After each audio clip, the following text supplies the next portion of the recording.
Imini yesabatha ibenhle kwabangcwele. Zobula ngehlawelelo 28 inkosi busephama kwemali. Oh yeza. Oh yeza.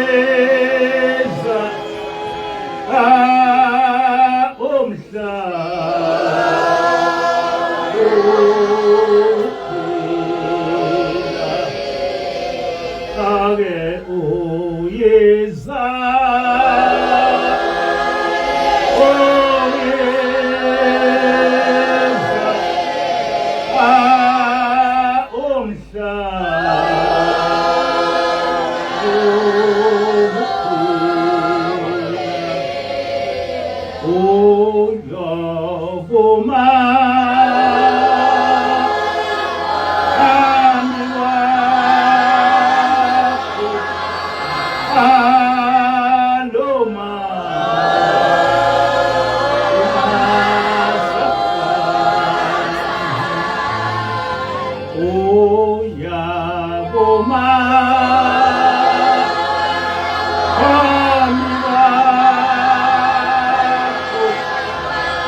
Hhayi,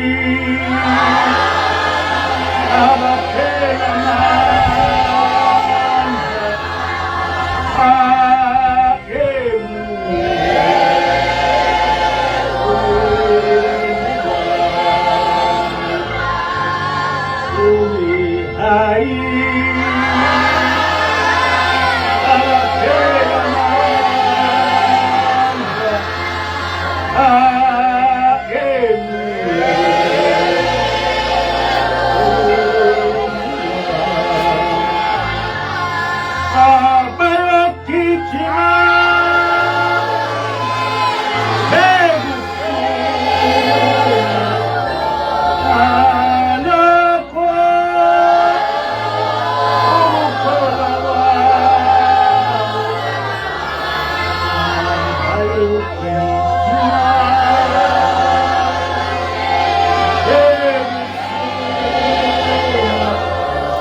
icilo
Sibonge.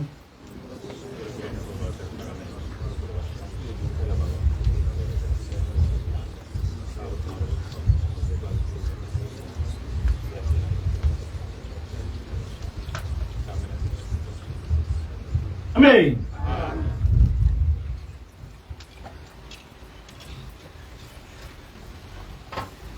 Esikhathini esiphambili kwake kwaba nesomiso esikhulu endaweni yaseMpangeni kwaMthetho kwesenkosi yakwaMthetho.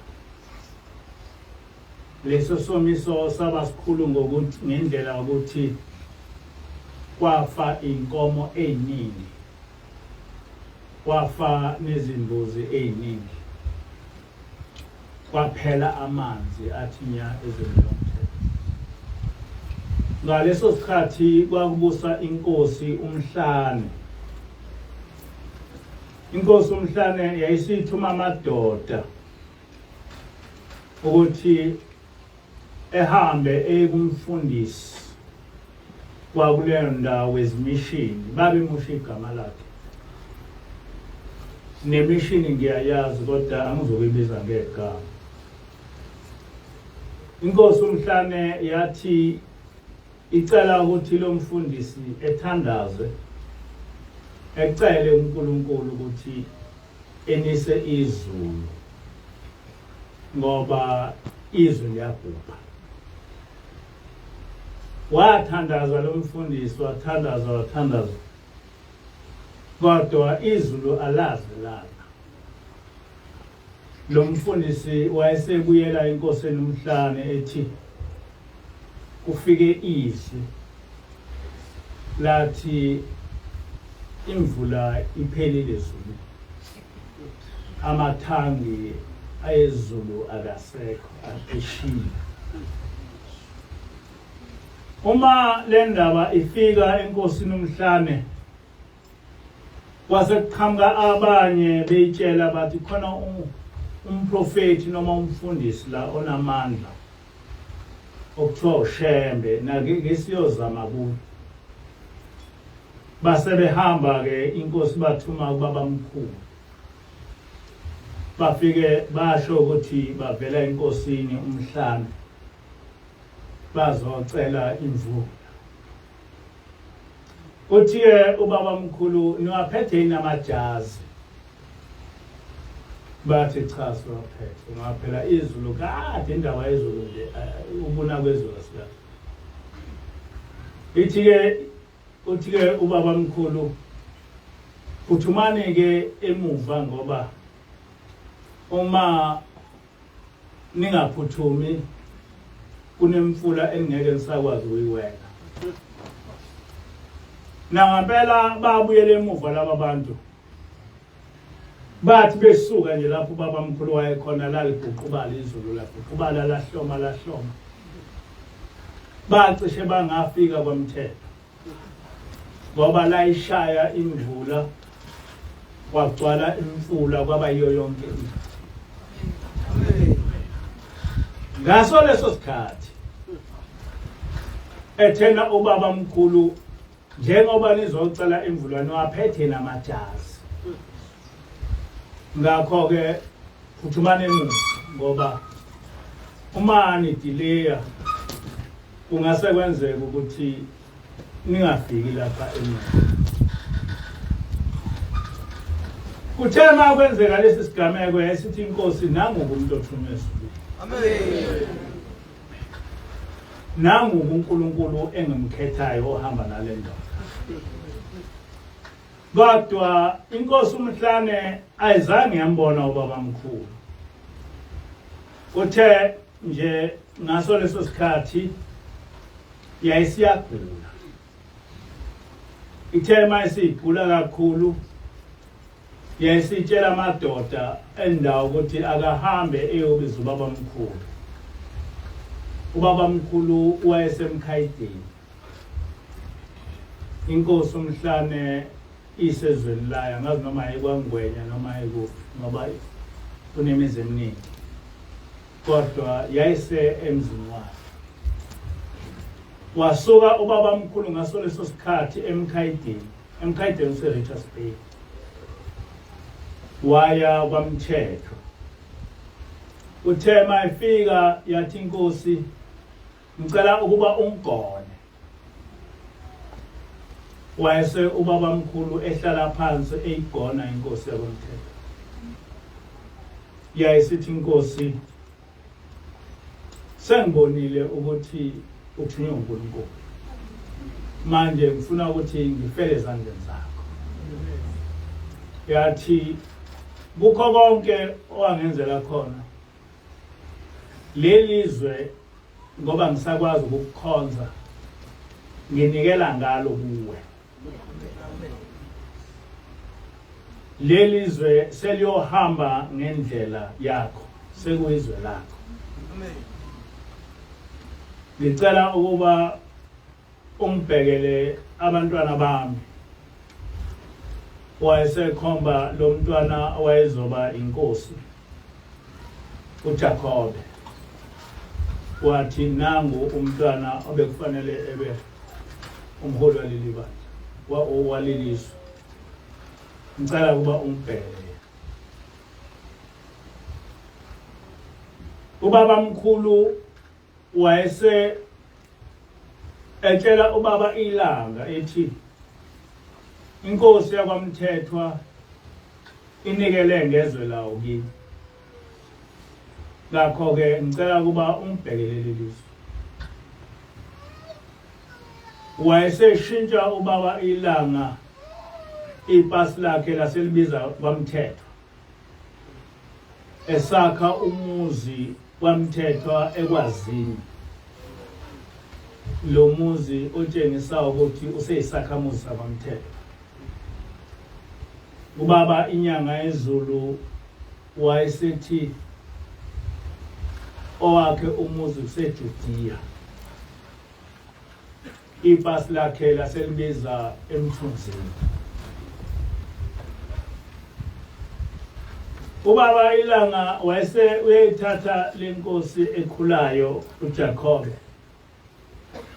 eyombeka ekuphakameni kodwa wahlala eSouth Coast. Emmekela ukuthi ekhule eNazaretha efunde ukuphatha izwe ngendlela kuNazaretha ngoba uyise unikelile lelizwe ngalelizwe wanikela kuShembe. Uma ngase ubhekisise thina esikhuleka kwaMthethwa cishe abantu bakwaMthethwa bonke bangamaNazaretha. KwaMthethwa ngagcina kungasetshenzwa ngeSabatha noma ngabe uyiNazaretha noma ayilona ngoba lelizwe inkosi yakwaMthethwa omhlane yanikela ngalokushaya. Wakhula uJacobe engwasekuphakameni ekhuliswa ubaba ilanga ngenhloso ukuthi umfihlele ukuthi uma esebuya ezweni lakubo efike eliphathe ngobuNazaretha. Kodwa uJacobe uthema ngabe esesekuphakameni wahlubuka ekhona esontweni. Ukuhlubuka kaJacobe wayithwala wazi ukuthi uyinkosi noma uyindodana yenkosi ezogcina naye inkosi. Wayese engayigcini imithetho yokukholwa. Waqonywa la esontweni. Waqonywa ngamakhosazana. Waqonywa la esontweni. Waqonywa ngomakoti babantu. Wangagcina lapho lamakhosazana nomakoti babantu wayelala nabo ngomhlangano khona la ekuphakameni. Noma kulisabatha ethathe umakoti noma intombazana eyolala nayo ngesabatha ngenkathi kusondwa yena ulele namantombazana. Ithema ibonakala lento kwaba nomhlangano wabizwa abafundisi ngoba wayazi ukuthi uyindodana yenkosi. Wabuzwa ukuthi yini lo yenzayo. Wathi uJacobe aningenza into naneni yenzayo. Ihlanganiswa yini nami? Ngiyangazi mina ukuthi ngiyindodana yenkosi ngeke ngitshelwe yini noma yini. Abafundisi basebehamba beya kubaba ilanga. Befike bemtshela ukuthi le ndodana yenkosi ikhuluma kanje. Uthi ke ubaba ilanga wase uyambiza. Wayese uyambuza ukuthi yini lo yenzayo endaweni kaNkulunkulu. Uthi ubaba ilanga kwatholakala ukuthi lo mntwana usehlubukile. Noma ukhuluma naye uyambona ukuthi uhlubukile kodwa uyenzala leli batha. kodwa uyithwele. Ikhona-ke inkinga ekhona enjalo kubantwana abakhulayo. Babecabange ukuthi uma bekhula ubufa kude. Uma bekhula uNkulunkulu kude. Bengenza noma yini bayaqala ukukholwa mhlawumbe mase bekhulile. Wenza njalo ke lo mfana uJakobe. Uthi ubaba ilanga ngase ngiyamtshela ngithi lento oyenzayo uboyenza ezweni lakini. Ungayezi lapha ephakameni. Ngoba uma uyenza lapha ephakameni uyayithola kanjani intethele. Uthi ke kodwa nasezweni lakini wazi ukuthi lento oyenzayo wena ucabanga ukuthi uhlupha mina. Kodwa iyohamba ihambe ihluphe wena. Uthi ke ubaba sonke isono. Uma umuntu esenza umkhuza uyayicabanga ukuthi umkhuza ngoba isono sihlupha yena lo ukukhuzayo. Kanti uyakudabukela ngoba ukuvula amehlo ukuthi lesi sono siyohamba sihambe sihluphe wena. Nangempela uJakobe wahlubuka esesontweni. Uthi-ke ubaba ilanga uma umuntu usehlubukile lapha esontweni umbona ngoba ebuza yonke into, esola yonke into. uJakobe wabhala incwadi, wabhalela ubaba ilanga, wayifaka ngaphansi kwendlu. Wathi wena uhambelani ngeyicathulo la ekuphakameni. Washo konke kokushoyo ekusho ubaba ilanga. Ngaleso sikhathi amakhosi amaningi ayengafundile. Kodwa uJakobe wayefundile. Angazi noma wayeno JC uStandard 9 noma wayeno matric, kodwa wayefundile. Ngoba wakhulela ekuphakameni. Ubaba ilanga wamfundisa. Wayeseba inkosi. Uthe eseyinkosi waphuza kakhulu. Waphuza eNazaretha, mawayeNazaretha. Kodwa wayekhule ekuphakameni. Kodwa waphuza kakhulu. Uthi ubaba ilanga ngelinye ilanga wafika kuye edakini emhlathuze. Ngiyazi ke lapha uJakobe wafika khona ngoba la ebandleni lamaNazaretha phambili ubaba ilanga wayenamabhasi. Kwakukhona ibhasi elisuka empangeni ledlule eNgwelezane, ledlule eMatshana, lize liyofika ezansi emhlathuze lidlule nakwasiza abantu. Lo mgwaqo wawumbiwa ngamaNazaretha ngoba ngaleso sikhathi yayingakabikho imigwaqo egradwayo ngamagrader. Ngiyakhumbula abazali bami bevuka njalo ekuseni beyolungisa umgwaqo webhasi elizosuka empangeni liye la emhlathuze lidlule eNgwelezane, lidlule eMatshane, lidlule kwasiza abantu libheke ezansi lifike kugcine khona. uJakobe-ke wafika kubaba ilanga elapho. Wafika edakini. Uthi ubaba ilanga ngase ngiyabuza ngithi hawu udakile. Ubaba ilanga ke ayikho into wayinyanya njengotshwala. Uthi uJakobe wayesethi hayi ukuthi bengomile. wayesethi ubaba ilanga bomile unabo utshwala bokuqeda ukoma kwenyama yakho kodwa unawo yini amanzi okuqeda ukoma komphefumulo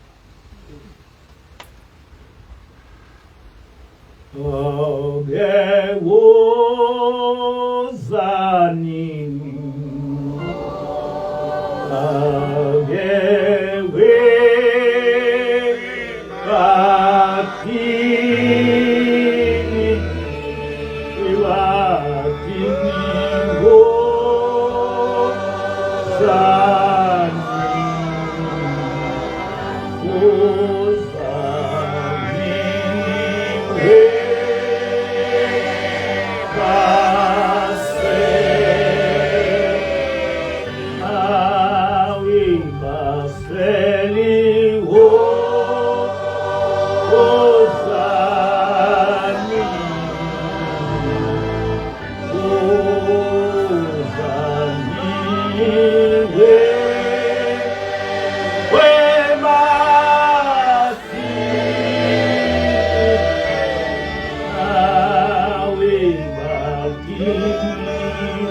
ubaba kulomfana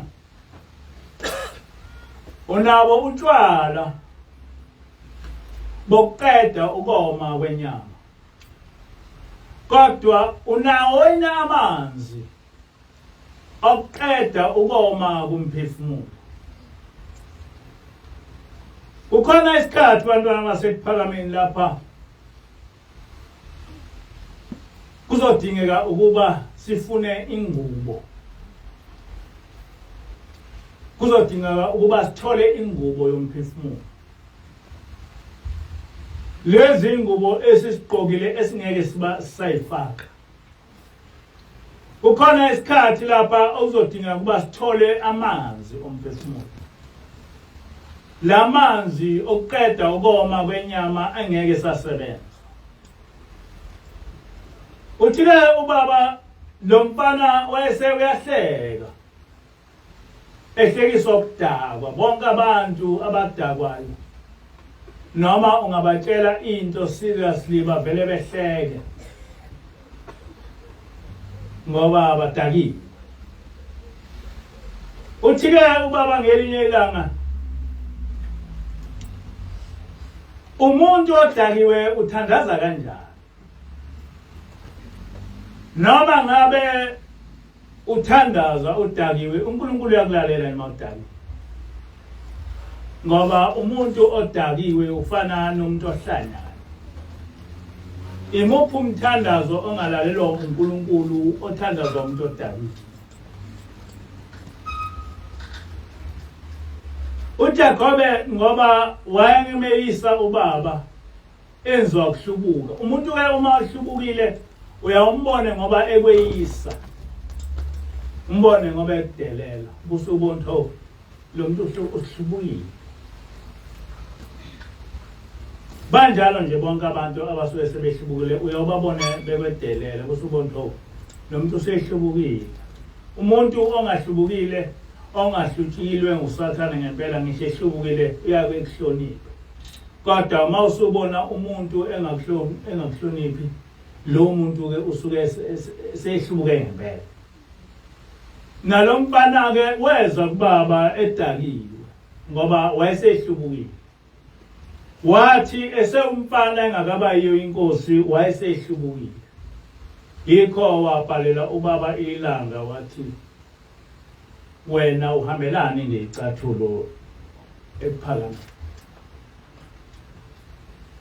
Wayese uyahamba lo mfana ebuyele emuva. Wayesephuza kakhulu. Waphuza kakhulu. Lokhu tshwala kwase kuyamgulisa. Wagula.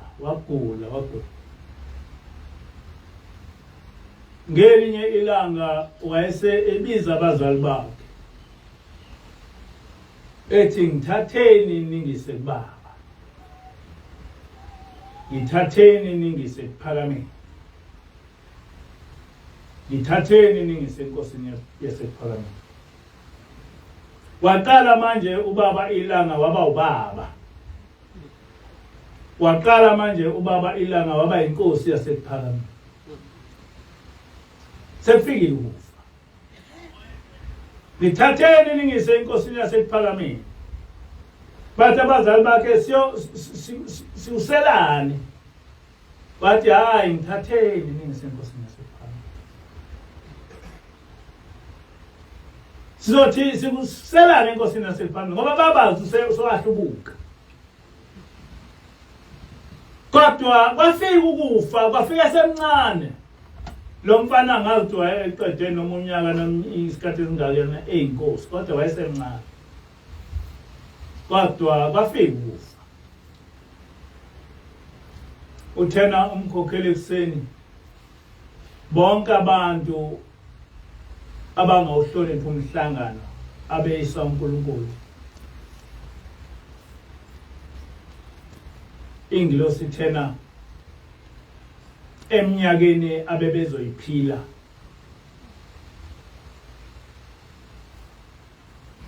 izonqunywa ngeminyaka engama-30. Uma ubuzophila iminyaka ewu-80, uzophila iminyaka ewu-50. Ngoba weyisa uNkulunkulu. Uthi utshelwa ukuthi ngomhlangano awuhlangani nomuntu wesilisa. Ngomhlangano awuhlangani nonkosikazi wakho. Ngoba sihleli noNkulunkulu. Wena ukwenza nenkani lokho. Weyisa uNkulunkulu. Kodwa kukhona isikhathi lapha khona ozomfuna lo uNkulunkulu kuba eseduze kwakho, njengalo mfana uJakobe. uJakobe waqala manje wathi ngiseni enkosini yasekuphakameni, ngiseni kubaba, ngiseni ekuphakameni. Bathi abazali bakhe, yini inkinga yakho nobaba? Bathi hayi ngihambiseni kubaba. Waqala manje ukuba ubaba ilanga ebe ubaba. Waqala manje ubaba ilanga kuba ebe inkosi yasekuphakameni. Base befuna imoto yokuthi bemthathe ahambe ekuphakameni. Yafika imoto yamthatha. Kodwa yathi iphuma esangweni waphuma umphefumulo. Yaphela indaba yakhe. waphuma nje umphefumulo ephuma esangweni esethi ubheke phakathi. Kwase kulungiselelwa umngcwabo. Waba mkhulu umngcwabo ngoba phela kwakuyinkosi enkulu futhi efundile. Uthi-ke ubaba ilanga bathi mase befika bezontshela ngomngcwabo. Uthi ngabuza ukuthi kunjani umngcwabo walomfana. Uthi bathi hayi baba bumuhle. Bekukhona nezifundiswa kukhona namakhosi nabo bonke. Uthi baba ngase ngiyathula. Ngabona ukuthi labantu abangizwa ukuthi ngithini. Abangizwa labantu ukuthi ngithini. Uma umuntu ke ungwasezulwini uthi ukhuluma ulimi lwasezulwini engabuzwa into engcono ukuthi uvele uthule. Kodwa kwaphela mhlawumbe unyaka lenkosi yahamba emhlabeni.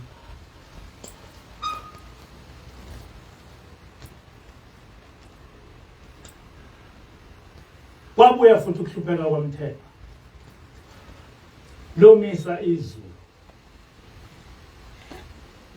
Uthe ngelinye ilanga ngolesihlanu ntambama. Unkosikazi wakhe esebenza elungiselela isawathi. Uthene ethi uyabheka eminyango wabona kumi umuntu ofana nomuncu engagqokile enqunu enodaka olokhu usuka ekhanda lwaze lofika enyaweni. Uthe malo unkosikazi embona lo muntu wabaleka wayocasha endlini. Uthe mayesecashile wayesiyakhuluma lo muntu. Wathi imina masibanibani umyeni wakho. Musuke ngibalekele. Oh, umyeni wami lo. Uthi-ke unkosikazi ngiyezwa izwi ukuthi ngelomyeni wami. Kodwa umyeni wami kanjani? Ngoba umyeni wami wangcwatshwa njengenkosi. Umyeni wami wangcwatshwa ngebhokisi eliphambili nangengubo eziphambili. Manje na uma usufika kimi ungasagqokile zasho naphezulu. Uma usufika kimi unodaka olokhu lusuka ekhanda lwaze lofika enyaweni kumi kanjani? Uzanini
nkosikazi kanjani ngoba wena wangcwatshwa njengenkosi wena wangcwatshwa ugqokile ingubo ezinhle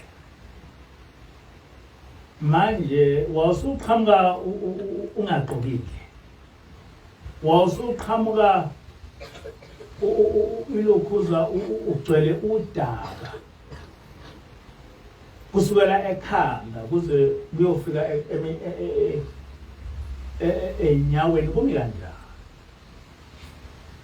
uthi-ke umyeni wakhe inkosi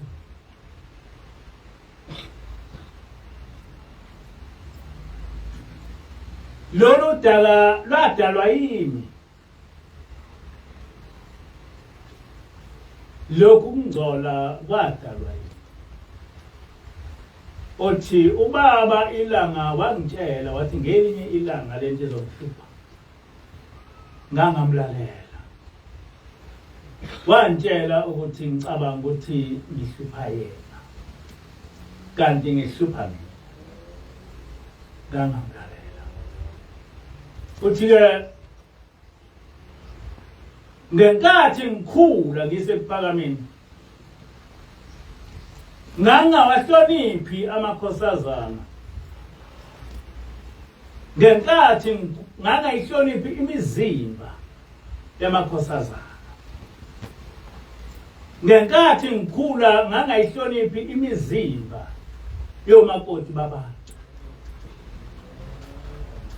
bonke mangithanda umakoti womuntu ngangimthatha ngiyolala naye uma ngithanda inkosazana ngiyithathe ngiyolala naye uthi-ke lolu daka ludalwe yini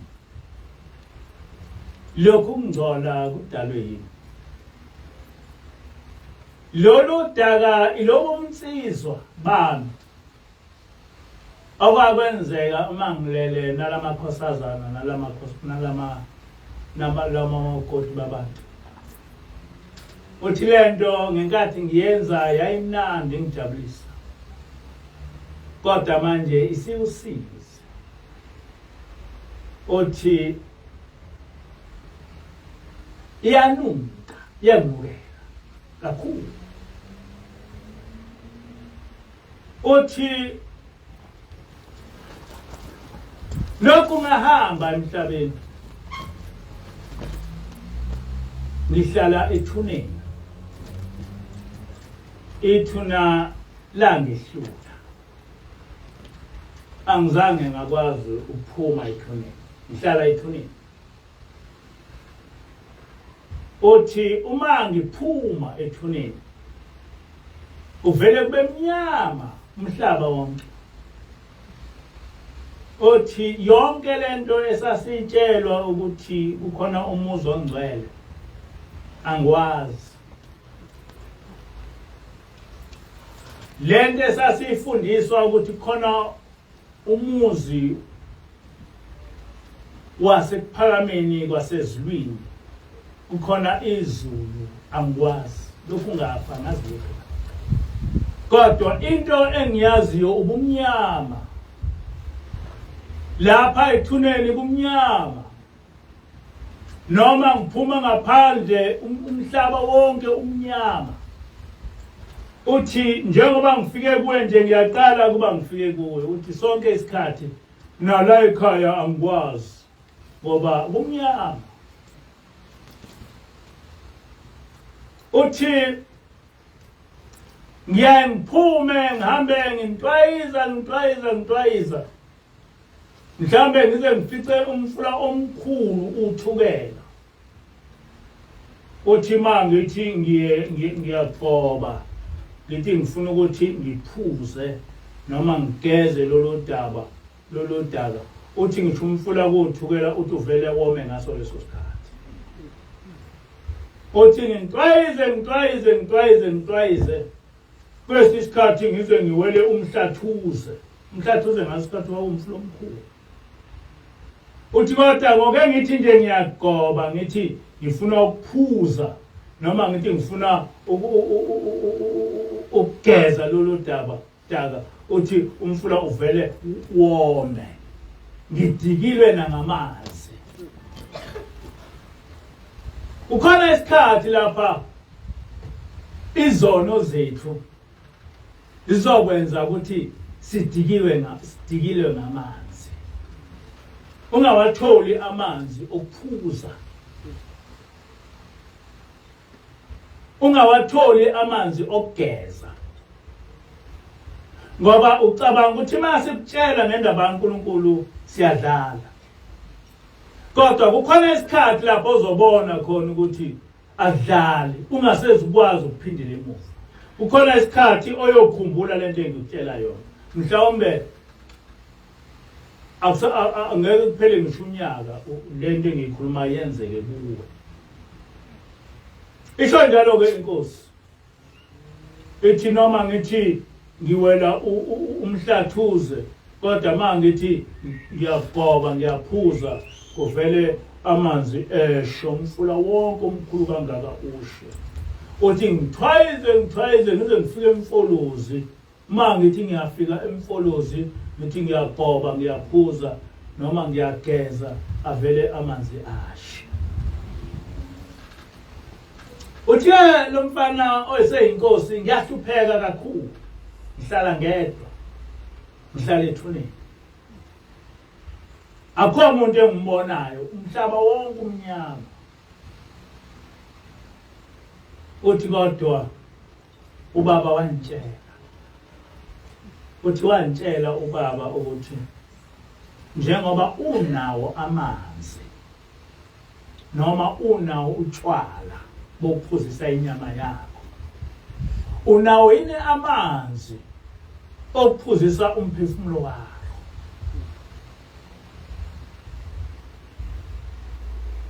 Njengoba unayo ingubo yokwembesa inyama yakho. Kodwa unayo yini ingubo yokwembesa umphefumulo wakho. Ngoba uma sikutshela sithi gcina umthetho kaNkulunkulu, mesabe uNkulunkulu, washo njalo Shema. Wathi mesabeni uJehova zizukulwane ngezizukulwane. Nigcine imithetho yakhe wanilobela yona ngenqola yakho emuva. Kodwa wena ubona ukuthi lo mzimba wakho kufanele uphathe noma kanjani. Uma ngawe kufanele uphuze utshwala ukuphuza utshwala. Ubona ukuthi lo mzimba awumuhle. Ugcina usufaka inzipho. Ubona ukuthi lezi inzipho oyidalwe lo uNkulunkulu azinhle. Ubona ukuthi lo mlomo engonikezwe uNkulunkulu awumuhle, ngcono ngupende bebomvu. Ubona ukuthi lamashiya wanikezwe uNkulunkulu akamahle, ngcono ngiwandise. Uma ubona ukuthi lama lokhuza lamashiya engwanikezwe uNkulunkulu angahlobise ngokwami. Ubona ukuthi lo mzimba wakho onike uNkulunkulu akufanele kufanele ukuthi uzongifanele ufanele ufake amathathu. Kodwa ngelinye ilanga wena umuntu nomuntu ngelinye ilanga lezi zinto engikhuluma ngazo uzobhekana nazo. Ngake ngabona ingane ngezikhathi zama HIV sekubonakala ukuthi manje na igulela ukufa ngababona abazali bayo sebeqala manje na beyilokhozi beyiphala inzipho ezibomvu. Ngoba babona ukuthi iyahamba manje emhlabeni. Babona manje ukuthi lezi inzipho ngeke zemukeleke lapha eyakhona. Sebeqala ukuyiphala. Bese uqala manje ingane yakhe engakazi benalo iskate. Waqala manje uyifunela iskate. Ngoba uyabona ukuthi iyahamba emhlabeni. Leli bhluke ngeke lemukeleke lapha eyakhona. Good. Uyazi na ukuthi ngeke zemukeleke. So uqala manje uyifunela iskate. Awu. Uthi lo mfana hamba ungiyele kubaba. Ungicela intethelele uthi ngangazi. Akangixolele. lo nkosikazi uthi ubaba ilanga wathi mayifika kuye ikhuluma lento wakhala kakhulu ngoba wayebone into owayengacabanga ukuthi engayibona ephila.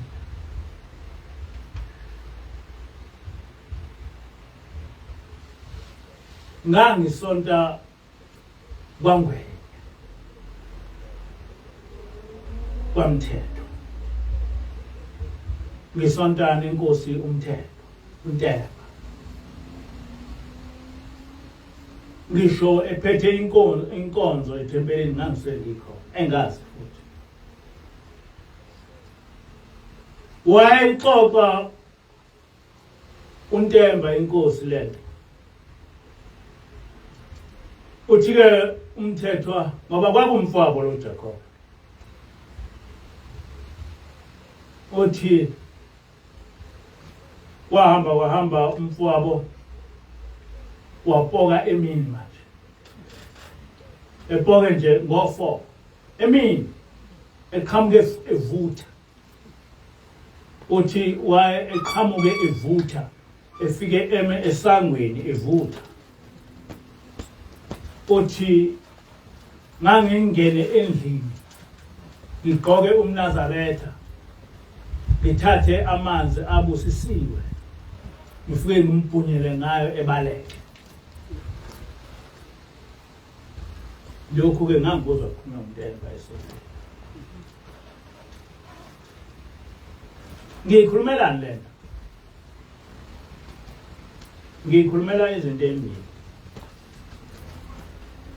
Okokuqala inkosi uNtemba wayengicelile ukuthi ngibhale ngomlando wakwaMthetho kodwa akwenzekanga lokho. Kodwa yena uNtemba wangicela ukuthi ngikwenze lokho. Sasixoxa kakhulu lokho nginobhivi Mthetho saphila ukuthi kufanele sikwenze kodwa angaze ngakwenza. Kodwa kufanele ukuthi abantu bakwaMthetho abekwazi lokho. Yikho ngimbiza ngegama ngenza yonke into ngoba vele noma mbhala benizongibiza ngegama ngoba ngangitshelwe inkosi uNtemba ukuthi ngibhale ngomlando. Bonke lokhu kokuthi ubaba omkhulu wafike wathini kuyise ngangibuzwa khona uNtemba.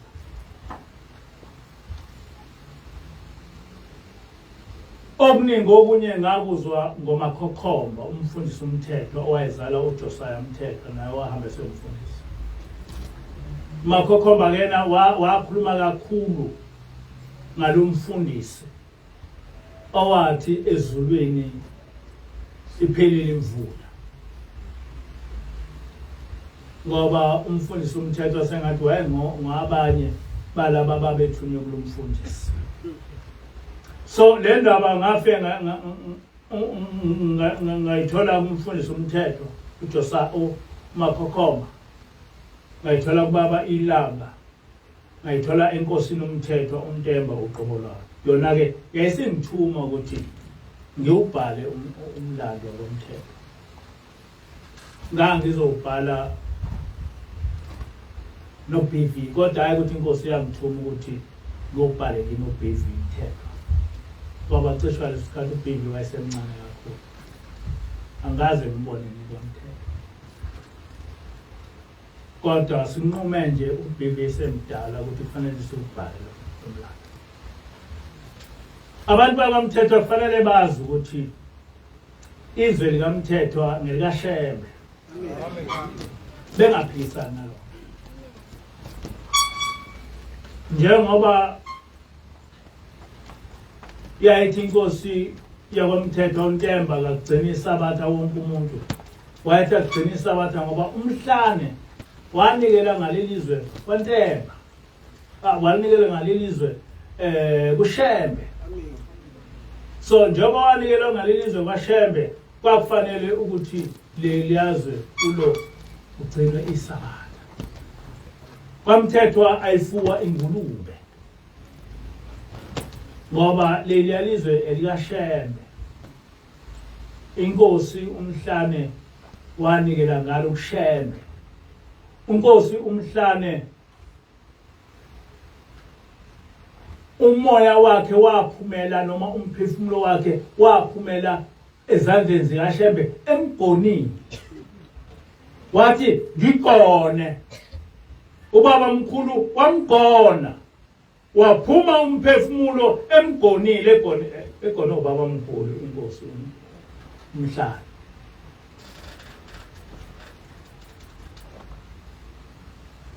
ngangikhona eminyakeni yo-1960s angisakhumbula ukuthi kwakunyaka 60 bani lapho ubaba Ilanga wahamba waya kwaMthethwa kwaNgwenya ngangikhona ezokhulula lenkosi uJacob ngangikhona mhla ubaba Ilanga efikile kwaMthethwa kwabuya onke amabutho abaMthethwa mhla kuzokhululwa lenkosi wafika ubaba kwaNgwenya waya ethuneni layo lenkosi wafike wakhuluma naye isikhathi eside ekhuluma eqondise kuyo kodwa ngabe nginamanga ngimzwanga uDrethile ngoba babe baningi kakhulu abantu futhi nami ngisemncane babe baningi kakhulu angizange ngamuzwa uDrethile kodwa ngangikhona emi phezu kwethuka thuna likaJacobe ezomkhulula ezomxolela ngoba wayemeyisile wayemthukile ngoba isono esikhulu sikaJacobe akukhona nje ukuthi waphuza utshwala kodwa isono esikhulu sakhe ukweyisa ubaba Ilanga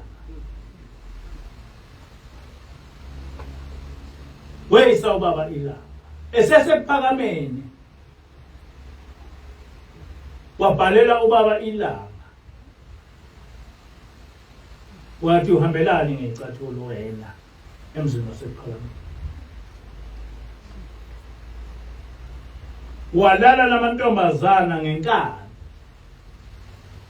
waqonywa ngomakoti babantu ngenkani ngoba ethi uyinkosi waba ne-arrogance ukuthi mina I'm the son of a chief mina I'm a chief to be ngakho-ke ngine-right yokuthi ngenze noma yini kanti ayikho i-right enjalo esulwini ayikho i-right enjalo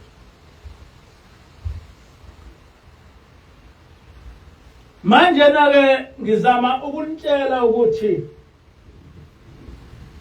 niyazi lento ukuthi njengoba siyilapha singabantu abahambayo kodwa ukuhamba kwethu kuzodlula ethuneni ngingumhambi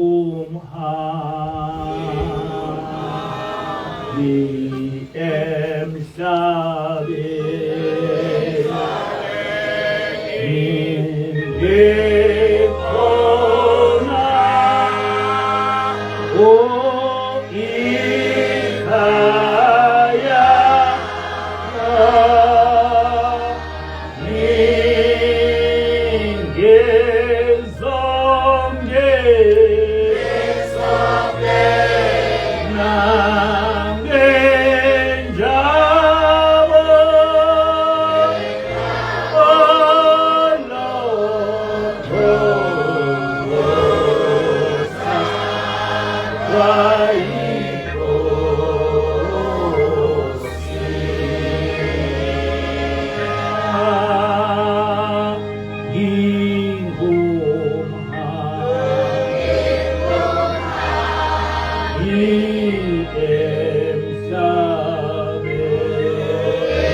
Amandla,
njengoba sonke sila sisondele isikhathi sokuba sedlule kulelizwe.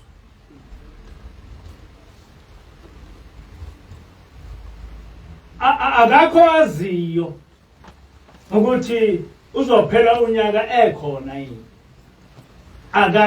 Kithi sonke akekho waziyo. Ngakho-ke kithi sonke isikhathi sisondele, nabancane nabadala, lesi sikhathi sokwedlula kulelizwe sisondele. And uma ngabe ingqondo yakho ungayakha kanjalo ngokubheka ireality yokuthi isikhathi sisondele, ngakho-ke angilungise indlela yami, sonke ngeke sonke. Ngeke sonke. Manje umuntu nomuntu engayitshela ukuthi isikhathi sokuthi sedlule kulelizwe sisondele.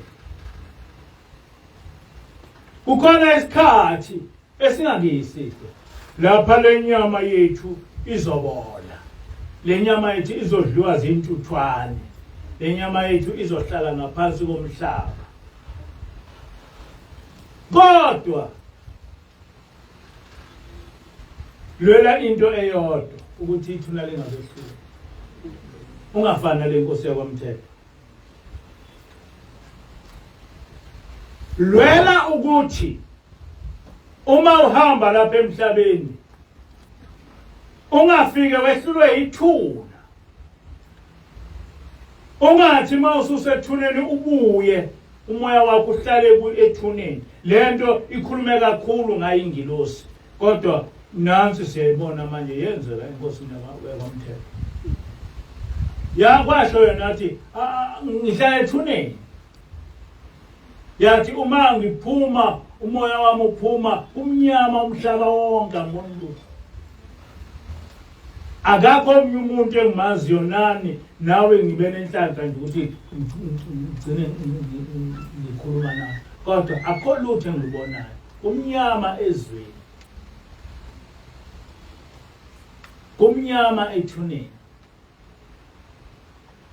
Uma ungayiphethe kahle uzobhekana nayo nalento, kodwa uma uyiphethe kahle mntwana kaNkulunkulu, hayi mntwana kaNkulunkulu, mntwana kaNkulunkulu, uma uyiphethe kahle mntwana kaNkulunkulu, uyothi umoya wakho uphuma nje esidumeni sakho, uthole abasezulwini sebephambi kwakho bese kukhala imbomu kukhala igugu ungeniswe phakathi nendawo bese behamba labantu basezulwini besine okay kukhona umkhokheli sengikhohlwe isibongo sakho umkhokheli uyamazi mazwana ba lo mkhokheli lona unina umkhokheli waseGoli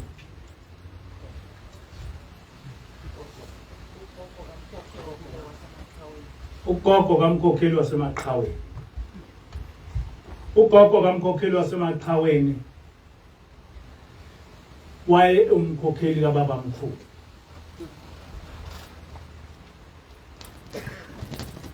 mhla kuhambe ubaba ilanga uthi lo gogo no angikwazi mina ukuthi ngiyokhalela ubaba ilanga angeke ngikwazi ukubekezela lo uthi mina ngifuna ukuyomhlangabeza lapho oyakhona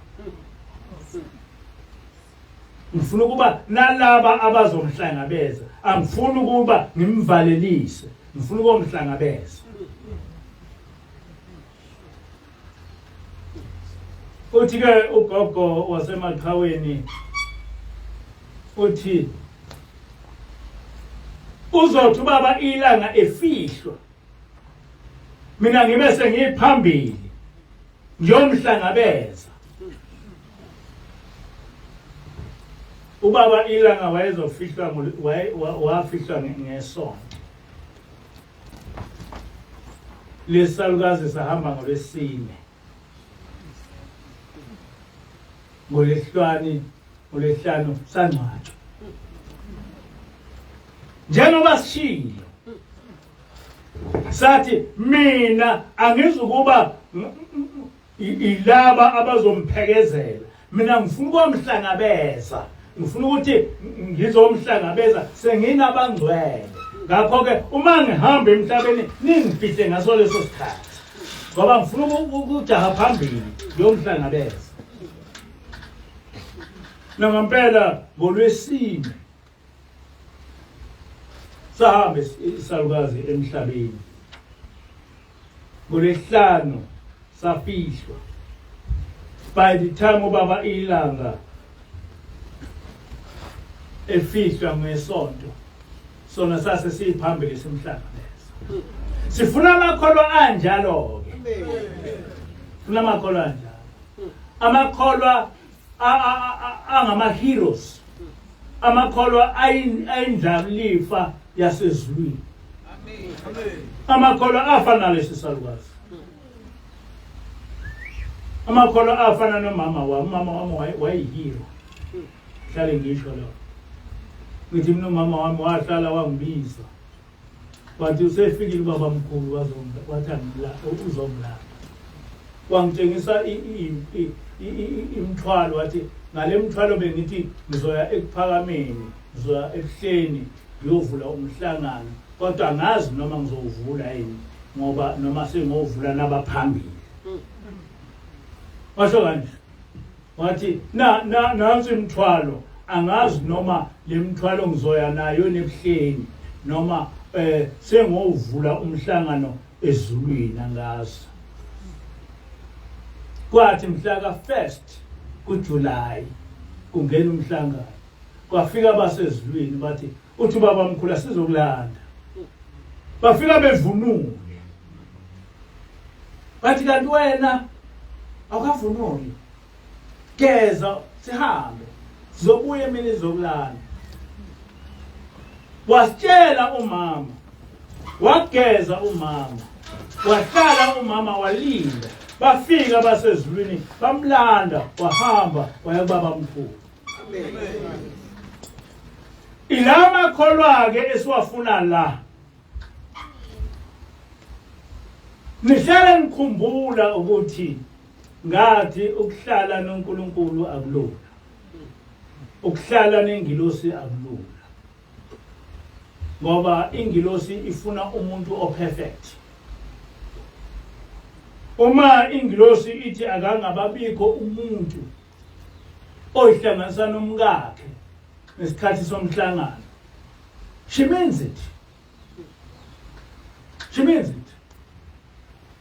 Uma ithi labo abazokwenza leyo nto, labo abenza leyo nto bakhathwa iminyaka ewu-30 eminyakeni ababazoyiphila, she means it.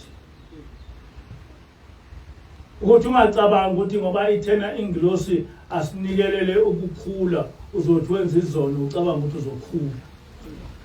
Uzothi ungamesaba uNkulunkulu ucabanga ukuthi uzokhula.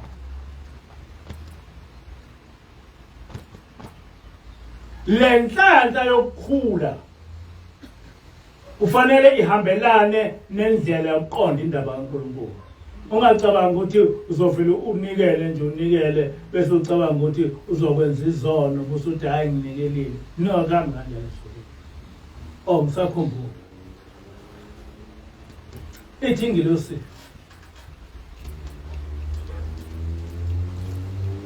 lokhu bokuthi noma uma umuntu ese umbulele ukwazi ukuthi ekuxolele ngokuthi umnikelele, akusebenzi kuyo yonke into. Ethi ingilosi ngifuna ukuthi lento uyiqondisa ukuthi ngikhuluma ngabantu abasuke bebulele umuntu ngephutha noma kungephutha kodwa embulele nje mhlawumbe belwa na kanjani, kodwa angikhulumi ngokuthi umuntu uzofike ebe yinkabi eyobulala abantu bese ecabanga ukuthi uzonikelela lo muntu uthi ayikho leyo. Ngakho-ke ngithi angiqondise ukuthi angakho ukuthi noma imuphi umuntu ongabulala umuntu uzofika uthenga umuntu kodwa akabulala umuntu bese uyombulala usocabanga ukuthi uzoxolelwa ngoba ulokhozile unikele. Ithi ayikho into enjalo. Ithi labo abayothola intethelelo ilabo abambulela umuntu ngephutha nalabo noma ngayile iphutha kodwa bekuxabana benikela bebulalana kodwa ukuthi mfowethu ngikubulele kodwa ke ngicela ukuthi ungixolele. Hayi ukuthi uzothengwa abantu ukuthi ubulala umuntu kusothola ukuthi ukhona umnikelo ozosebenza usebenzi. Lokho kusho ingilosi yathi akuqondise lokho. Manje na ke ngithi khumbulani ukuthi lento eyenzeka enkosini yakwaMthelo nakithi izokwenzeka kakhulukazi kulabo abantwana abancane laba abafana nani ngoba kuke kube khona isikhathi lapho abasuspenda khona ukukholwa. Yikho njena uShembe lapha ethi Hhayi Abaphela Amandla ekukholweni kwabo uyokuthola ngasiphi isikhathi ukukholwa kwabo ngoba khona abantu ababethi mabekhula bese bekususpend ukukholwa becabanga ukuthi ngokususpenda ukukholwa basafe. So njengoba ngimphambi kwenu njani ngaze ngingabayili Nazareth, ngazala kuleli bandla, ngahamba u23 ngisahamba nobaba ngimncane, ngaze ngawuhamba u23 sengihamba ngedwa, ngaba inkosana yaleli bandla, ngaba umshumayeli waleli bandla, ngaba umvangeli waleli bandla. Kodwa ayikho into eyangilahlekela. Akuzange kwathi ngoba ngili Nazaretha ngase ngiba into engalutho ngase ngilahlekelwa ubunsizwa bami. Cho, akukho ubunsizwa ozobulahlekela ngokuthi ukhonza uNkulunkulu. Noma ungabona abangani benu bekhuluma itsotsi, noma ungabona abangani benu beshaya ama-German card, noma bengaphuca amakhanda, uma uyazi indaba kaNkulunkulu uyayazi. Khona incwadi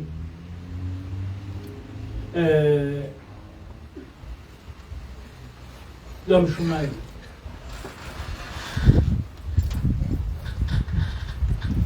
kombe mfundisi isikhathi mshumayeli uba okumfundisi isikhathi Zwikhohliwe na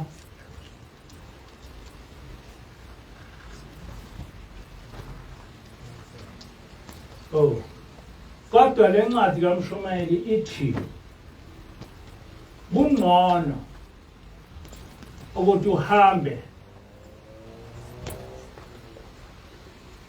uye esililweni uyolala kubantu abakhalayo kunokuthi uhambe uyolalela ukuhlabelela kweyula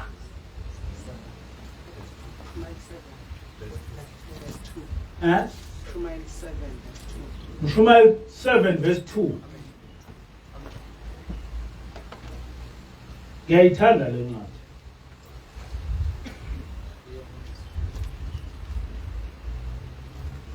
Mshumayeli 7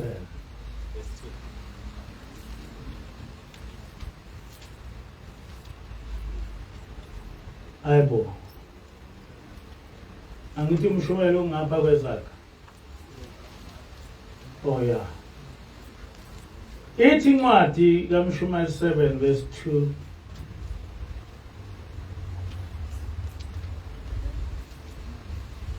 kungcono ukuya endlini yokulila kunokuya endlini yedili ngokuba lokho kungukuphela kwabantu bonke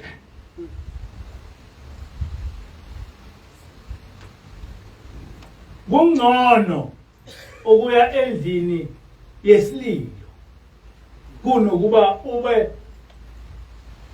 sendlini kungcono ukuya endlini yokulila kunokuya endlini yedili ngokuba lokho kungukuphela kwabantu bonke bonke abantu bathanda ukuya endlini yedili kodwa ngibo bonke abantu abangaya endlini yesililo ukhona lapha leli iBhayibheli lencwadi ekhuluma khona ukuthi ungcono ukulalela angisazi ukuthi ukuhlabelela kunjani kunokuthi ulalele ukuhlabelela kweyiwula abantu lapho babona bebabaningi khona ilapho kujatshulwa khona noma ungaya ebholini yofica inkulungwane zabantu ngoba akuyona indawo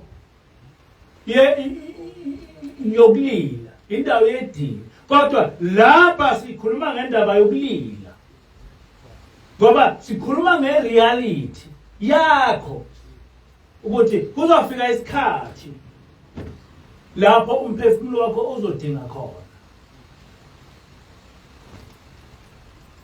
kuzofika isikhathi lapho umphefumulo wakho uzodinga khona kuzofika isikhathi mntaka kaNkulunkulu lapho lezi nzipho ezinde ongazwa ozoyibuza ukuthi ngangifakelani kuzofika isikhathi lapha njoba sikutshela njengamanje ukuthi ungathi umuntu wesifazane ufake ibhluke ucabanga ukuthi siyadlala kanti cha kuzofika isikhathi lapha ozoyisola ukuthi leli bhluke ngangilifakelani ngingumuntu wesifazane ngikuphi manje lo mlomo ngangopendelani ngumuntu wesifazane ngikuphi manje lamashiya ngangwapendelani ngumuntu wesifazane where am I now njoba ngisho ukuthi ngangibabona abazali sebebhizi besusa inzipho ezibomvu ngoba bembona lo mntwana ukuthi uyahamba lezi nzipho ezibomvu ayisenayo indawo uma uhlakaniphile ngempela kufanele ukuthi umesabe uNkulunkulu umesabe uNkulunkulu ngoba uNkulunkulu uyashaya uNkulunkulu uyabulala wayeva ukusho lokhu baba ila ethi uNkulunkulu uyashaya, uNkulunkulu uyabulala. Futhi uma uNkulunkulu sekushaya akakudabukeli. Yasho njalo ingilosi yethu. Yathi ungafisi ukubona uNkulunkulu eshaya isitha sakho. Yathi ngoba uma uNkulunkulu wambona eshaya isitha sakho uyothi hawu kathi uNkulunkulu ukuthona umusa nje uNkulunkulu nje. Ungafisi ukubona abantu abasesihogweni. Bajwayela abantu ukuthi hayi uma umuntu usehambile emhlabeni ethi hayi angimboni. Ungafisi ukubona umuntu ongekho osewafa. Ngoba awumazi ukuthi uma umbona uyokuphinda ukholwe yini. Uyoba uma ungake ubone umuntu oshawa uNkulunkulu, uma ungake ubone umuntu oboshwe ezulwini, angazi ukuthi mathini. Alikho ijele la emhlabeni ongalifanisa nejele lasezulwini. Alikho. Ezulwini makuthiwa umuntu uyaboshwa ngempela.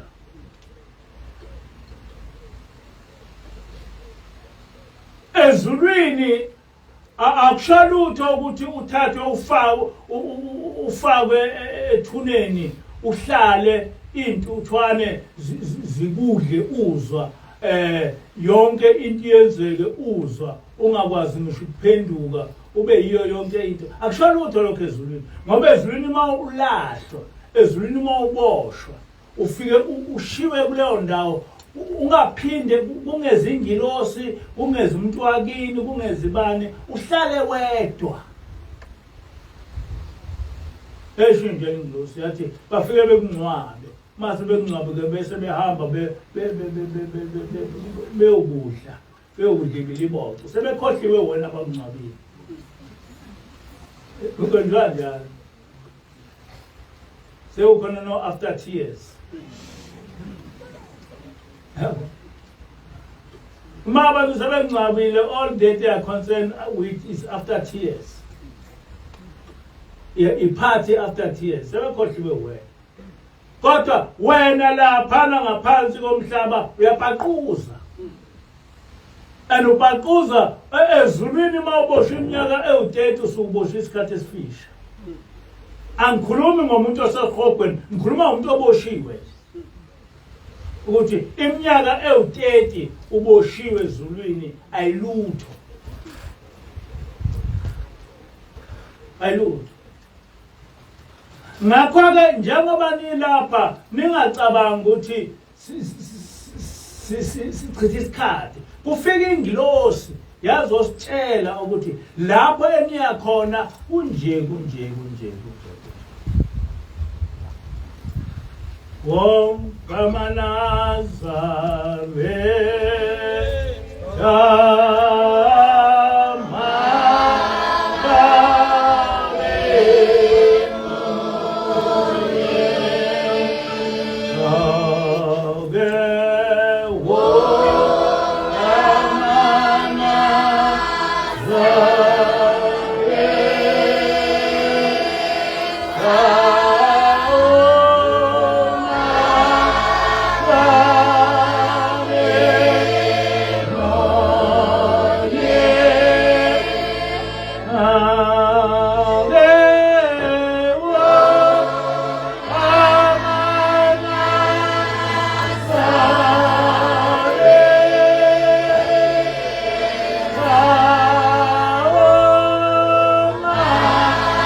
bheke enkosini.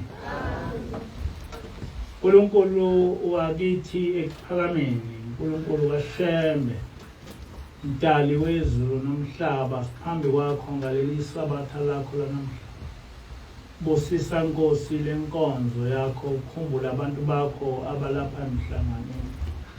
Ubenze Nkosi ukuba begcine umthetho wakho bewesabe. Ngoba Nkosi umuntu ongakwesabi Nkosi uyambulala. Uthi uma usumbulele Nkosi nasezulwini engangeni. Sicela ke uNkulunkulu wasekuphakameni ukuba usiphe ukukholwa ongapheli. Usiphe Nkosi inhliziyo yokwenyanya isono. Konke Nkosi siyacela ngelakho igama manje ngaphathele. Amen.